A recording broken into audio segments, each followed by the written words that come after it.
Good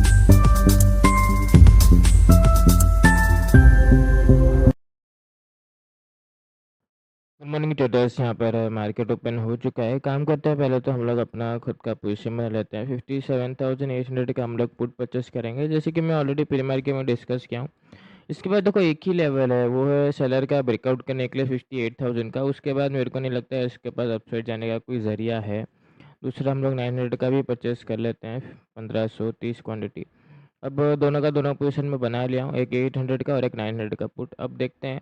देखो, अब इसको स्ट्रेट बात है, अगर यहाँ तक ये रिट्रेसमेंट करके मेरा सपोर्ट तक आया है और फ्लैट ओपनिंग करके डाउनसाइड का मोमेंटम भी किया है, तो यहाँ से इसको सिंपली अपसाइड नहीं जाना चाहिए। यहाँ पर एंट्री मेरा करने का कारण यही है।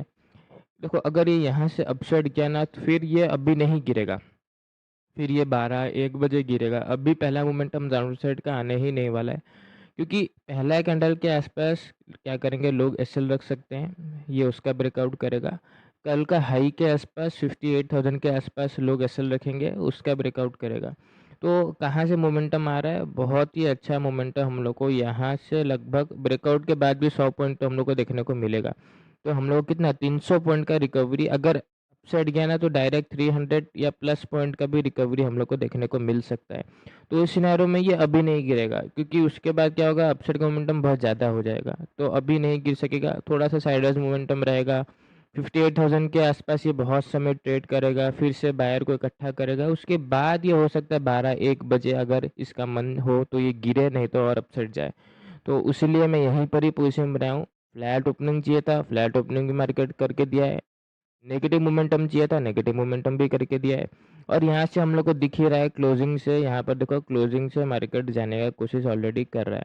अब देखो, कल जो बाइंग नहीं कर पाया वो मेरे हिसाब से तो ज़रूर अभी बाइंग करने का कोशिश कर रहा होगा। तो मेरे हिसाब से देखो, कल भी वही बात है, अगर मार्केट को अपसाइड जाना होता ना तो नीचे नहीं आना चाहिए था। तो नीचे आया तो धीरे धीरे ही गया, अपसाइड नहीं जा पाया, ज़्यादा अपसाइड नहीं जा पाया। हालांकि गया है पर ठीक से नहीं जा पाया। तो वही बात इधर भी है, अगर यहाँ से ज़्यादा अपसाइड चला जाएगा ना तो ये अभी नहीं गिरेगा, ये 12-1 बजे ही गिरेगा, क्योंकि ज़्यादा ही अपसाइड मोमेंटम आने वाला है। क्योंकि जैसे कि मैं बोला, स्टेप बाय स्टेप सेलर आएंगे। पहला कैंडल के पास सेलर आएंगे, उसके बाद 58,000 के आसपास भी सेलर आएंगे। और एक बात भी है, यहाँ पर ज़्यादा मार्केट को वक्त भी नहीं देना चाहिए, क्योंकि क्लोजिंग प्राइस के नीचे ट्रेड कर रहा है। तो वही बात है, कल के जैसे सिनेरियो है।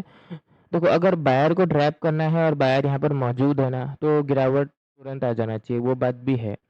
देखते हैं कि यहाँ से मार्केट गिर जाए और आपको ट्रेड वगैरह समझ में आ रहा होगा। बहुत ही सिंपल है, गिरेगा तो यहीं से गिरेगा, या तो अपसाइड जाएगा, हम लोग अपने एसएल लेंगे। क्या करेगा, पहला कैंडल का भी ब्रेकआउट करेगा, 58,000 का भी ब्रेकआउट करेगा, फिर ये अभी नहीं गिरेगा, बाद में गिर सकता है। तो गिरेगा तो अभी गिरेगा, वरना नहीं। फिलहाल के लिए हम लोग डाउनसाइड मोमेंटम वगैरह आने का वेट करते हैं। यहाँ पर अगर हम देखें तो अब जो मार्केट को नहीं करना चाहिए वही कर रहा है, धीरे धीरे करके रिकवरी वगैरह ही करने की कोशिश कर रहा है। काम करते हैं, पोजीशन को निकाल देते हैं, बड़ा लॉस का कोई फ़ायदा नहीं है। यहाँ पर हम लोग को 93,000 के आसपास से लॉस देखने को मिल गया। ये क्या कर रहा है, अब मैं जैसे कि बोला, या अगर उसको गिरना है तो यहीं से गिरेगा, नहीं तो ये क्या करेगा, पहला कैंडल का ब्रेकआउट, उसके बाद 58,000 का ब्रेकआउट, फिर यहाँ पर सस्टेन वगैरह करेगा, बायर को बुलाएगा। उसके बाद ये 12 बजे तक गिरेगा तो गिरेगा, वरना नहीं गिरेगा। अभी देखो, यहाँ पर डबल टॉप जैसे बना के इसे गिरने का चांसेस मेरे को कम ही नज़र आ रहा है।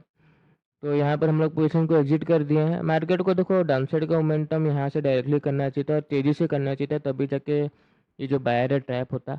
दोबारा अपसाइड का मोमेंटम करने से उनके अंदर थोड़ा कॉन्फिडेंस वगैरह आ जाता है। तो हम लोग को चीज़ को समझना पड़ेगा, और हम लोग होप में तो होल्ड नहीं कर सकते कि यहाँ से गिरेगा या यहाँ से गिरेगा, यहाँ से गिरेगा, वैसे नहीं कर सकते। क्योंकि अगर ये धीरे धीरे पूरा ही रिकवरी कर गया तो जो लॉस 1 लाख का नज़र आ रहा है वो 2-3-4 का भी हो सकता है। देखो, मार्केट तो अपने कंट्रोल में नहीं है, पर मेरा लॉस मेरे कंट्रोल में है।